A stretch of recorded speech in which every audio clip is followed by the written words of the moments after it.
Hello friends, எல்லாருக்கும் வணக்கம். நான் உங்கள் டேவிட் அன்பு. இன்றைக்கி நாம் இந்த வீடியோவில் ஒரு சூப்பரான கேஷுவல் இங்கிலீஷ்க்கு என்ன வேணுமோ அந்த டாப்பிக்கை பார்க்க போகிறோம். ஸோ வீடியோவை ஸ்கிப் பண்ணாமல் பாருங்கள், அப்போ தான் உங்களுக்கு புரியும். அண்ட் இதான் நம்ம சேனலுக்கு ஃபஸ்ட் டைம் வந்திருக்கீங்கன்னா மறக்காமல் நம்ம சேனலை சப்ஸ்கிரைப் பண்ணிட்டு பெல் பட்டனை கிளிக் பண்ணி வச்சுக்கோங்க. அப்போ தான் நான் போடுற வீடியோஸ் உங்களை தொடர்ந்து வந்து சேரும். நம்ம டிலே இல்லாமல் வீடியோக்குள்ளே போயிடலாம். ஃப்ரெண்ட்ஸ், அப்புறம் ஒரு முக்கியமான விஷயம், இந்த மாதத்துக்கான basic to intermediate course admission start ஆயிருச்சு. இதில் ஜாயின் பண்ணி நீங்கள் நினச்சிங்க அப்படின்னா இப்போ டிஸ்பிளே ஆகிற இந்த மெயில் ஐடிக்கு எங்களை காண்டாக்ட் பண்ணுங்கள். நாங்கள் உங்களுக்கு டீட்டெயில்ஸ் சென்ட் பண்ணுறோம். ஃப்ரெண்ட்ஸ், இப்போ நம்ம தமிழில் பார்த்தீங்க அப்படின்னா இந்த மாதிரி ஒரு பர்டிகுலர் ஃப்ரேஸை யூஸ் பண்ணுவோம். பாருங்களேன், நினச்ச மாதிரி இல்லாட்டி நினச்ச மாதிரியே அப்படின்னு தமிழை யூஸ் பண்ணுவோம். இதில் நிறைய பேர்த்துக்கு பார்த்தீங்க அப்படின்னா எந்த இடத்துல ஒரு நவுனை போடணும், இது என்ன மாதிரி வார்த்தை கூட சேர்ந்து போடணும் அப்படிங்கிற ஒரு சின்ன டவுட் இருக்கும். ஆனால் ரொம்ப சிம்பிளான கான்செப்ட் தான். ஏன் அப்படின்னா ஒரு பர்டிகுலர் மெயின் கிளாஸை வச்சுக்கிட்டு அந்த மெயின் கிளாஸ் கூட இந்த ரூட் வேர்டை போட்டோம்னா வேலை முடிஞ்சுது. இந்த ஃப்ரேஸ் இருக்குது பார்த்தீங்கன்னா, இது ஃபிக்ஸ்டு ஃப்ரேஸு. நீங்கள் என்ன டென்ஸில் சொல்ல விரும்புகிறீங்களோ, கடந்த காலத்தில் சொல்லணும்னாலும் சரி, ப்ரெசென்ட்டில் சொன்னாலும் சரி, ஃப்யூச்சரில் சொன்னாலும் சரி, எல்லா டென்ஸும் இது காமன். அப்போ எந்த டென்ஸை நீங்கள் போட்டு எழுதினாலும் இந்த பர்டிகுலர் ஃப்ரேஸை கடைசியில் ஆட் பண்ணி விட்டுருங்க, இல்லாட்டி முன்னாடி ஆட் பண்ணிக்கலாம். ஓகே, அதை வந்து நம்ம எக்ஸாம்பிள்ஸ் பார்க்கும்போது உங்களுக்கு இன்னும் டீட்டெயிலாக சொல்லிக் கொடுக்குறேன். இப்போது இந்த பர்டிகுலர் வார்த்தையோட ஒரு சில ஃப்ரேசஸ் நான் சொல்லிக் கொடுக்குறேன். நினச்ச மாதிரியே. என்ன நினச்ச மாதிரியே? நாம் ஏதோ ஒன்று பிளான் பண்ணி வச்சுருப்போம். நாம் ஏதோ விஷயம் நடக்கணும்னு திங்க் பண்ணி வச்சுருப்போம், இல்லாட்டி நடக்கும் அப்படின்னு திங்க் பண்ணி வச்சுருப்போம். அதே மாதிரி அந்த பர்டிகுலர் இன்சிடெண்ட் நடந்துச்சு, இல்லாட்டி நடக்குது, இல்லாட்டி நடக்க போகுது அப்படின்னா அந்த பர்டிகுலர் பேக்ரவுண்டுக்கு தான் நம்ம என்ன பண்ணணும், இந்த வார்த்தை யூஸ் பண்ணணும். நினச்ச மாதிரியே வந்துட்டான்டா, அப்போது அவன் வருவான் அப்படின்னு நம்ம என்ன பண்ணோம், எதிர்பார்த்தோம், நாம் நினச்சோம், வந்துட்டான். நினச்ச மாதிரியே அவன் பண்ணுறான் பாரு. ப்ரெசென்ட்டில் சொல்கிறேன், நினச்ச மாதிரியே பண்ணுறான் பாரு அப்படின்னு என்ன அர்த்தம்? நாம் ஏதோ ஒன்று பிளான் பண்ணி வச்சுருக்கோம், நான் ஏதோ இமேஜின் பண்ணியிருக்கோம், எக்ஸ்பெக்ட் பண்ணியிருக்கோம், அதன்படி அவங்க செய்கிறாங்க. இந்த பேக்ரவுண்டுக்கு இந்த பர்டிகுலர் சென்டென்ஸ் யூஸ் பண்ணுங்கள். ஓகே, வாங்க இதுக்கான ஃப்ரேசஸ் என்ன அப்படின்னா, ஃபஸ்ட்டு ஆஸ் எக்ஸ்பெக்டட் அப்படிங்கிற வார்த்தையை யூஸ் பண்ணுங்கள். Okay, as expected. Okay, as anticipated, as anticipated, இல்லாட்டி just as planned, just as planned. அப்படியே திட்டம் செய்யப்பட்ட மாதிரியே, திட்டம் செய்யப்பட்ட மாதிரி இல்லை, திட்டம் தீட்டிய மாதிரியே, நம்ம என்ன பிளான் பண்ணோமோ அந்த பிளான் மாதிரியே அப்படின்னு சொல்கிறோம். சரிங்களா? ஸோ இந்த மாதிரி இருக்கிற வார்த்தையை யூஸ் பண்ண நிறைய யூஸ் பண்ணாங்க. அத்தனை வார்த்தை தெரிஞ்சு வச்சுக்கிட்டு கன்ஃபியூஸ் பண்ணுற பதிலாக ஒரு 3-4 ஃப்ரேசஸ் மட்டும் தெரிஞ்சு வச்சுக்கிட்டாலே போதும். ரொம்ப சிம்பிளான ஒரு கான்செப்ட். அப்போ இந்த பர்டிகுலர் ஃப்ரேசஸ் கூட நம்ம என்ன பண்ணணும் அப்படின்னா ஒரு மெயின் கிளாஸை ஆட் பண்ணிக்கணும். இந்த மெயின் கிளாஸ் பின்னாடியும் வரலாம், இல்லையா நீங்கள் என்ன பண்ணிக்கலாம், முன்னாடியும் போட்டுக்கலாம், தப்பு இல்லை, மீனிங் வந்துடும். இவ்வளோதான் கான்செப்ட். இப்போது இந்த பர்டிகுலர் ஃப்ரேஸை வச்சு எல்லா டென்ஸுமே வர மாதிரி ஒரு சில எக்ஸாம்பிள்ஸ் பார்க்கலாம், அப்போ தான் நமக்கு புரியும். ஓகே, எக்ஸாம்பிள்ஸில் இருக்க மெயின் கிளாஸுக்கு நீங்கள் தான் எனக்கு ஆன்சர் சொல்லணும். ஏன்னா உங்களுக்கு இந்த பர்டிகுலர் ரூட் வேர்டு தெரிஞ்சிடும். ரூட் வேர்டு தெரிஞ்சுக்கிறதுனாலலாம் நம்ம இங்கிலீஷ் ஈஸியாக பேசிடலான்னா வாய்ப்பே கிடையாது. ரூட் வேர்டு தெரிஞ்சு வச்சுக்கிட்டு சென்டென்ஸை கனெக்ட் பண்ணலாம், அவ்வளோதான். சென்டென்ஸை தெரியணும். சென்டென்ஸு தப்பு இல்லாமல் ஃபஸ்ட் எது வரணும், நெக்ஸ்ட் எது வரணும், இதையே இங்கே வரணும், இதையே அங்கே போடணும் அப்படிங்கிற அந்த பர்டிகுலர் பேசிக் நாலேஜ் இருந்தால் தான் நம்ம தப்பு இல்லாமல் இங்கிலீஷ் பேச முடியும். புரியுதுங்களா? ஸோ அதனால் மெயின் கிளாஸஸை நல்லா கவனிங்க. என்னென்ன மெயின் கிளாஸ் நான் கொடுக்குறேன், அது எப்படி இங்கிலீஷில் நம்ம என்ன பண்ணலாம் சொல்லலாம் அப்படிங்கிறத நீங்கள் ப்ராக்டிஸ் பண்ணிகிட்டே இருந்தால் மட்டும்தான் ஃபிங்கர் டிப்பில் இருக்கும், பேசும்போது டக்கு டக்கு டக்குன்னு வரும். சரிங்களா? அதனால் இப்போ எழுத போகிற மெயின் கிளாஸ் எல்லாமே நீங்கள் என்ன பண்ணுங்கள், ஒர்க் அவுட் பண்ணுங்கள். ரைட், இப்போ நம்ம எக்ஸாம்பிள்ஸ்குள்ளே போகலாம்.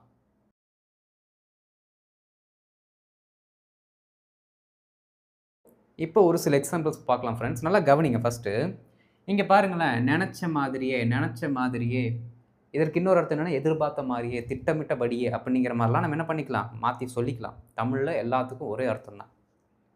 அண்டு நினச்ச மாதிரின்னு இருக்கு, யார் நினச்ச மாதிரி அது தெரியணும்ல. அப்பா நாங்கன்னு சொல்கிறியா, அந்த நாங்கள் யாரா அப்படின்னு கேட்பாங்களே, அந்த மாதிரி நினச்ச மாதிரின்னு இருக்கு, யார் நினச்சா, யார் நினச்சா அது தெரியணும்ல. சரி, இப்போது இந்த ஸ்லைடில் யார் நினச்சாங்க அப்படிங்கிறத நாம் சொல்ல போகிறது கிடையாது. காமனாக என்ன பண்ண போகிறோன்னா சொல்ல போகிறோம், யாரும் நினச்சிட்டாங்க விட்டுருங்க. அடுத்த ஸ்லைடில் நினச்ச மாதிரி, நான் நினச்ச மாதிரி, எங்கள் அம்மா நினச்ச மாதிரி, எங்கள் வீட்டு கண்ணுக்குட்டி நினச்ச மாதிரி, அந்த மாதிரி ஏதோ ஒன்று என்ன பண்ணலாம், நாம் ஆட் பண்ணிக்கலாம். ஓகே, சரி, இப்போ பாருங்கள். அப்போ இந்த பர்டிகுலர் இடத்துல நாம் யூஸ் பண்ணக்கூடிய ஃப்ரேஸில் எந்த நவுனும் போடக்கூடாது. ஃப்ரேஸ் அப்படியே பிளெயினாக வந்துடணும். சரிங்களா? வாங்க நினச்ச மாதிரி அதிகமான கூட்டம் இருந்தது. அப்படியே ஃப்ரீ ஸ்வீட் குடுக்குறேன்னு சொன்னாங்க. நான் ஏதோ இந்த கடை சின்ன கடை தான், இருந்தாலும் கூட்டம் இருக்கும் அப்படின்னு நெனச்சேன். நெனச்ச மாதிரி அதிகமான கூட்டம் இருந்துச்சு. பாருங்க.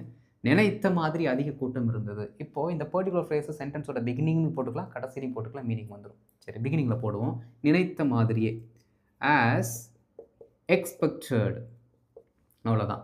ஆஸ் எக்ஸ்பெக்டட், அதிகமான கூட்டம் இருந்தது. இது எப்படி சொல்லலாம்? இங்கிலீஷ்ல எப்படி சொல்லலாம்? என்ன சென்டென்ஸ் ஒரு மெயின் கிளாஸ்? ட்ரை பண்ணுங்க. ட்ரை பண்ணுங்க. எக்ஸலென்ட். அவ்வளோதாங்க. The crowd was large. முடிஞ்சு போச்சு. கரெக்டு தான். நீங்கள் சொன்ன ஆன்சர் கரெக்டு தான். நினச்ச மாதிரியே கூட்டம் அதிகமாக இருந்துச்சு. As expected, the crowd was large. As expected, the crowd was large. The crowd was longன்னு சொல்லக்கூடாது, அது தப்பு. The crowd was large. நினச்ச மாதிரியே அது நடந்துருச்சு.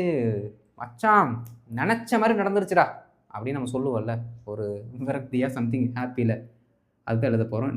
அது நடந்து விட்டது. இதுதான் மெயின் கிளாஸ். இதை விட்டுட்டு பார்த்தீங்கன்னா மீதி இருக்கிறது மெயின் கிளாஸ். அது நடந்து விட்டது. இதெல்லாம் நமக்கு தெரியும். நடந்துருச்சு அப்படின்னு சொல்கிறோம் அப்படின்னா இட் ஹாஸ் ஹேப்பன்ட். அவ்வளோதான். It has happened. நடந்து விட்டது. Okay.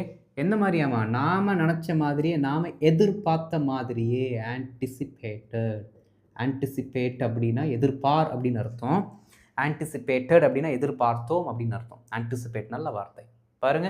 It has happened as anticipated. It has happened as anticipated. நினச்ச மாதிரியே வேலையை விட்டு போயிட்டான். நாங்கள் நினச்ச மாதிரியே வேலையை விட்டு போயிட்டான். ரொம்ப சிம்பிள். வேலையை விட்டு போய் விட்டான், செஞ்சிட்டான், போயிட்டான். அதெல்லாம் என்னது? ப்ரெசன்ட் பர்ஃபெக்டில் வரக்கூடிய வார்த்தை. எழுதிடலாமா? பாருங்க. He has resigned the job. Okay. கடைசியில் அந்த particular root word as expected. He has resigned the job. He has resigned his job as expected. அந்த கடைசியில் இருக்க ரூட் வேர்டு ஆட் பண்ணால் வேலை முடிஞ்சது. சிம்பிள். ரொம்ப ரொம்ப சிம்பிள். நினச்ச மாதிரியே சமையல் பிரமாதமாக இருக்கிறது. இப்போ சாப்பிடும்போது நம்மளே ஃபீல் பண்ணுறோம், நான் இதெல்லாம் ஆட் பண்ணேன், ஃபுட்டு நல்லா இருக்கும் அப்படின்னு நினச்சி தான் பண்ணேன், நினச்ச மாதிரி இப்போது ஃபுட்டு சூப்பராக இருக்குங்க அப்படின்னு நம்ம சொல்கிறோம். ஓகே. நினச்ச மாதிரியே சமையல் பிரமாதமாக இருக்கிறது. பாருங்கள். As expected. Okay. As planned. Correct, போட்டுக்கலாம், தப்பு இல்லை. As anticipated. கரெக்டு, போட்டுக்கலாம், தப்பு இல்லை. Okay, right. ஆஸ் எக்ஸ்பெக்டட் இல்லாட்டி ஆஸ் பிளான்டு the cooking. இதுவும் சமையல் தான். Okay. the cooking is good. as expected the cooking is good. as anticipated the cooking is good. as planned the cooking is excellent. எப்படி வேணால் சொல்லுங்கள். அந்த அட்ஜெக்டிவ்க்கு நீங்கள் என்ன வேணால் போட்டுக்கலாம், தப்பு இல்லை. நினச்ச மாதிரியே எல்லாம் நடக்கணும். இங்கே பாரு, எல்லாமே நினச்ச மாதிரி நடக்கணும், இல்லைன்னா செம்ம காண்டாயிருவேன் அப்படிலாம் சொல்லுவோம்ல, அதுக்கு இதே வார்த்தை தான். பாருங்கள். எல்லாம் நடக்க வேண்டுமா? அப்போ எவ்ரிதிங் எல்லாம் நடக்க வேண்டும் சொல்கிற பதிலாக எல்லாமே நல்லா போகணும் அப்படின்னு சொன்னால் இன்னும் கரெக்டாக இருக்கும். பாருங்கள். Everything should go well. Okay. இங்கே ஆஸ் பிளான்டு மட்டும் போட்டுக்கலாம். பிளான் பண்ண மாதிரியே எல்லாம் கரெக்டாக நடக்கணும், எல்லாம் ஸ்மூத்தாக போகணும். Everything should go well as planned. Everything should go well as planned. everything must go well as planned. Correct தான், தப்பு இல்லை. புரிஞ்சுங்களா? ரொம்ப சிம்பிள். ஆனால் இந்த ஸ்லைட் நமக்கு என்ன சொல்லி கொடுக்குது? யார் நினச்சாங்களோ, ஊற வச்சாங்களோ, காய போட்டாங்களோ, விடு தம்பி அடுத்த ஸ்லைடுக்கு போ அப்படின்னு சொல்கிறீங்கன்னு எனக்கு தெரியுது. போயிடலாம். இருந்தாலும் அந்த கான்செப்ட் சொல்லிடுறேன். இங்கே யார் சொல்கிறாங்க அப்படிங்கிறது தெரியாது, யார் நினைக்கிறாங்க அப்படிங்கிறது தெரில. அடுத்த ஸ்லைடில் யார் சிந்திக்கிறாங்க, ஏன்னா நினச்சேன்னு சொன்னோம்னா அந்த மீனிங் போகுது. யார் சிந்திக்கிறாங்க, யார் இதை பற்றி யோசிச்சாங்க அப்படிங்கிறது சேர்த்து பார்த்துருவோம். ஓகே. இப்போ அடுத்த ஸ்லைடு போயிடலாம்.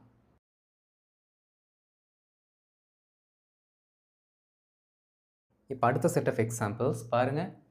நினச்ச மாதிரிங்கிறதுக்கு முன்னாடி யார் நினச்சாங்க அப்படிங்கிற அந்த பர்டிகுலர் வார்த்தை வந்துருச்சு.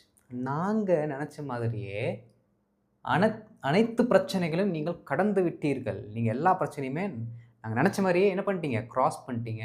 எங்களுக்கு தெரியும் நீங்கள் கண்டிப்பாக க்ராஸ் பண்ணுவீங்கன்னு. அதே மாதிரி நீங்கள் எல்லா பிரச்சனையுமே கடந்துட்டீங்க அப்படின்னு நம்ம சொல்கிறோம். பாருங்கள், நாங்கள் நினைத்த மாதிரியே. ஓகே, இதுக்கு என்ன பண்ணலாம் அப்படின்னா as we expected, அவ்வளோதான். அந்த பர்டிகுலர் ஃப்ரேஸுக்கு நடுவில் இந்த பர்டிகுலர் நவுனை போடுறோம். as we expected, as they expected, அவங்க நினச்ச மாதிரியே. புரியுதுங்களா? as he expected, அவன் நினச்ச மாதிரியே. என்ன நவுனை மாற்றுறீங்களோ அவங்க நினச்ச மாதிரி அப்படிங்கிற மீனிங் வந்துடும். ஓகே, நாங்கள் நினச்ச மாதிரியே as we expected, அனைத்து பிரச்சனைகளையும் நீங்கள் கடந்து விட்டீர்கள். Present perfect. ஓகே, பாருங்கள், you have overcome, அவ்வளோதான். all the problems. ஓகே, ஒரு பிரச்சனையை கடந்து வருதலுக்கு, அதை மேற்கொள்ளுதலுக்கு நம்ம ஓவர்கம் அப்படிங்கிற வார்த்தை யூஸ் பண்ணலாம். சரிங்களா? you have overcome all the problems as we expected. you have overcome all the problems as we expected. அவளுடைய பெற்றோர்கள் எதிர்பார்த்த மாதிரியே அவள் முதல் மதிப்பெண் பெறுவாள். ஃபியூச்சரில் இருக்கு, பெறுவாள். ரொம்ப சிம்பிள். அவளுடைய பெற்றோர்கள் எதிர்பார்த்த மாதிரியே. பாருங்க, she will secure the first mark. கரெக்டுங்களா? இந்த particular main clause. she will secure the first mark. she will secure the first mark as her parents. Okay, as her parents என்ன பண்ணுறாங்களாம்மா? எதிர்பார்க்குற மாதிரியே. ஓகே, அதாவதுங்க, கடந்த காலத்தை பற்றி நீங்கள் பேசுகிறீங்க, அவங்க அதாவது கடந்த காலத்தை அவங்க எதிர்பார்த்த மாதிரி இப்போ நடக்குது அப்படின்னா எக்ஸ்பெக்டட் அப்படிங்கிற பாஸ்ட் யூஸ் பண்ணுங்கள். இப்போ நாம் எதிர்பார்க்குற மாதிரி ஃப்யூச்சரில் நடக்கணும். எப்படி? இப்போ நாம் எதிர்பார்க்குறோம், ப்ரெசென்ட்டில் எதிர்பார்க்குறோம் அப்படின்னா அந்த பர்டிகுலர் எக்ஸ்பெக்டடை ப்ரெசென்ட்டில் மாற்றி விட்டுருங்க. V1க்கு போடுங்க. as her parents expect. Okay, அவங்க பேரண்ட்ஸ் நினச்ச பார்த்தாங்க பார்த்தீங்களா, அந்த மாதிரியே அவள் ஸ்கூல் ஃபஸ்ட்டு வாங்குவா அப்படின்னு நீங்கள் அவங்க கடந்த காலத்தில் நினச்சது சொன்னீங்கன்னா எக்ஸ்பெக்டட் சொல்லணும். இவ்வளோதான் டிஃப்ரென்ஸ். ஒரு சில இடங்களில் பார்ப்பீங்க, இங்கே எக்ஸ்பெக்ட் இருக்குது, திங்க்குன்னு வருது, பிளான்னு வருது. எப்பட்றான்னு கேட்டால் அந்த பர்டிகுலர் நவுனை அவங்க பார்த்தா அந்த பர்டிகுலர் வேர்பை அவங்க அப்போ தான் பண்ணுறாங்கன்னு அர்த்தம். இப்போ நினைக்கிற மாதிரி நடக்கணும். புரியுதுங்களா? நினச்ச மாதிரி நடக்கணும், ரெண்டுமே வேறு. இப்போ நம்ம நினைக்கிற மாதிரி நடக்கணும், நினச்ச மாதிரி நடக்கணும். வார்த்தை மாறுது பாருங்கள், அப்போ டென்ஸும் மாறும்.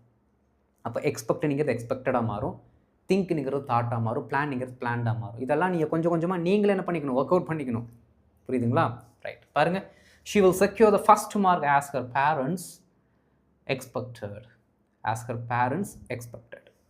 நீ நினைக்கிற மாதிரி அவன் செய்ய மாட்டான். நீ என்னமோ நினச்சிட்டு இருக்க, நீ என்னமோ நீ நினைக்கிற மாதிரிலாம் அவன் செய்வான்ட்டு. நீ நினைக்கிற மாதிரி அவன் செய்ய மாட்டான், நீ நினச்ச மாதிரி அவன் செய்ய மாட்டான். ஒன்று பாஸ்ட், ஒன்று ப்ரெசென்ட். பாருங்கள், நீ நினைக்கிற மாதிரி. ரொம்ப சிம்பிள். as you thinkனு போட்டால் கரெக்ட், ஏன்னா ப்ரெசென்ட்டில் இருக்குது. நினைக்கிற மாதிரி. சரிங்களா? as you think, அவன் செய்ய மாட்டான், he won't do. அவ்வளோதான். as you think, he won't do. as you think, he won't do. just as you plan, he won't do. just as you plan, he won't do. உன்னோட திட்டப்படியெல்லாம் அவன் செய்ய மாட்டான் அப்படின்னு அர்த்தம். ஆசிரியர் நினச்சபடியே மாணவர்கள் வீட்டு பாடத்தை தொட்டு கூட பார்க்கவில்லை, அதனால் பெரம்போட வந்துட்டார். எப்படி இந்த ஹோம்ஒர்க் அவனும் பண்ண மாட்டான் அப்படின்னு சொல்லிட்டு கடையில் போயிட்டு ஒரு 5 அடிக்கு இல்லாட்டி 6 அடிக்கு என்ன பண்ணிட்டார் அப்படின்னு ஒரு பெரம்பு வாங்கிட்டு வந்துட்டார். ஏன்னா 6 வருஷம் எக்ஸ்பீரியன்ஸ் அப்படிங்கிறதுக்காக, நம்ம வடிவேல் சொல்கிற மாதிரி. அப்போது அவர் எக்ஸ்பெக்ட் பண்ண மாதிரியே ஒரு பயலை கூட என்ன பண்ணலையாமா, ஹோம்ஒர்க்கை தொட்டு கூட பார்க்கலையாமா. எப்படி எழுதலாம் வாங்க? மாணவர்கள் வீட்டு பாடத்தை தொட்டு கூட பார்க்கவில்லை. ஃபஸ்ட்டு மெயின் கிளாஸ் எழுதிடலாம். the students தொட்டு கூட பார்க்கவில்லை. didn't even touch the homework. okay, didn't even mind the homework. கண்டு கூட இல்லை அப்படின்னு கூட சொல்லலாம். ஆனால் டச்சுங்கிறதும் கரெக்டு தான், தப்பு இல்லை. the students didn't even touch the homework. they didn't even complete the homework. போட்டுக்கோங்க, தப்பு இல்லை. complete the homework as the teacher expected. அவ்வளோதான். the students didn't even touch the homework. the students didn't even complete the homework. the students didn't even finish the homework. புரியுதுங்களா? எப்படி வேணாலும் சொல்லலாம். Okay, The students didn't even touch the homework as the teacher expected. அவ்வளோதான். ரொம்ப ஈஸியாக இருக்குல்ல? ரொம்ப ரொம்ப சிம்பிளான ஒரு கான்செப்ட். நீங்கள் என்ன பண்ணிக்கணும், நிறைய சென்டென்ஸ் சொல்லி சொல்லி பார்க்கணும். அப்போ தான் உங்களுக்கு ஈஸியாக இருக்கும். ஓகே, இந்த வீடியோ பிடிச்சிருந்துச்சுன்னா மறக்காமல் லைக் பண்ணிட்டு மற்றவங்களுக்கு ஷேர் பண்ணுங்கள். அண்ட் இதை நம்ம சேனல் ஃபஸ்ட் டைம் வந்திருக்கீங்கன்னா நம்ம சேனலை மறக்காமல் சப்ஸ்கிரைப் பண்ணிட்டு பெல் பட்டனை கிளிக் பண்ணி வச்சுக்கோங்க. அப்போ தான் நம்ம போடுற வீடியோஸ் உங்களுக்கு தொடர்ந்து வந்து சேரும். இதை போலவே நிறைய வீடியோஸ் என்ன பண்ண போகிறோம் அப்படின்னா அப்லோட் பண்ண போகிறோம். தொடர்ந்து பாருங்கள், பயனடைந்து கொள்ளுங்கள், லாங்குவேஜ் டெவலப் பண்ணுங்கள். ஓகே, நல்லா ப்ராக்டிஸ் பண்ணிட்டுருங்க. அடுத்த வீடியோவில் ஒரு சூப்பரான கான்செப்ட் வந்து உங்களை மீட் பண்ணுறேன். தேங்க்யூ.